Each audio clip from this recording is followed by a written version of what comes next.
శ్రీ మాత్రేయ నమః. వరలక్ష్మి వ్రతాన్ని శ్రావణ మాసంలో పౌర్ణమికి ముందు వచ్చే శుక్రవారం రోజున భక్తి శ్రద్ధలతో ఆచరిస్తారు. ప్రాంతం, కుటుంబ సాంప్రదాయం ప్రకారం విధానంలో కొద్దిగా తేడాలు ఉండవచ్చు. ఎవరు ఏ విధంగా చేసినా అందరూ ఆ దేవి అనుగ్రహం కోసమే చేస్తారు.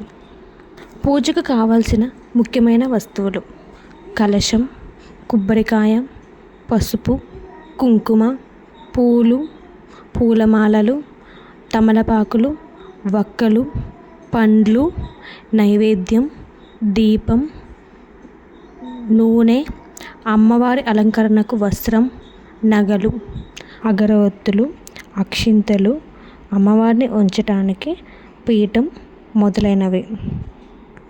పూజా విధానం: ఉదయాన్నే ఇంటిని శుభ్రం చేసి తలస్నానం చేసి పూజకు సిద్ధం కావాలి. పూజ చేసే ప్రదేశంలో ముగ్గు వేసి పూజాపీఠాన్ని ఏర్పాటు చేయాలి. పసుపుతో గణపతిని తయారు చేసి ముందుగా విఘ్నేశ్వర పూజ చేయాలి.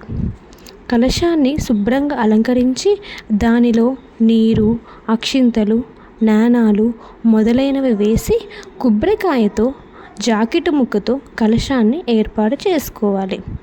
కలశాన్ని అమ్మవారి స్వరూపంగా భావించి శ్రీ వరలక్ష్మీదేవిని ఆవాహనం చేయాలి. పసుపు, కుంకుమ, పూలు, అక్షింతలతో అమ్మవారిని పూజించాలి. లక్ష్మీదేవికి సంబంధించిన అష్టోత్తర శతనామావళి లేదా మీకు తెలిసిన స్తోత్రాలను చదవాలి.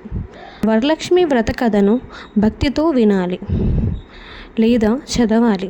అమ్మవారికి నైవేద్యం సమర్పించి హారతి ఇవ్వాలి. చివరగా వ్రతతోరాన్ని పూజించి సాంప్రదాయం ప్రకారం మహిళలు చేతికి కట్టుకోవాలి. ప్రసాదాన్ని కుటుంబ సభ్యులకు, ముత్తైదువులకు పంచాలి.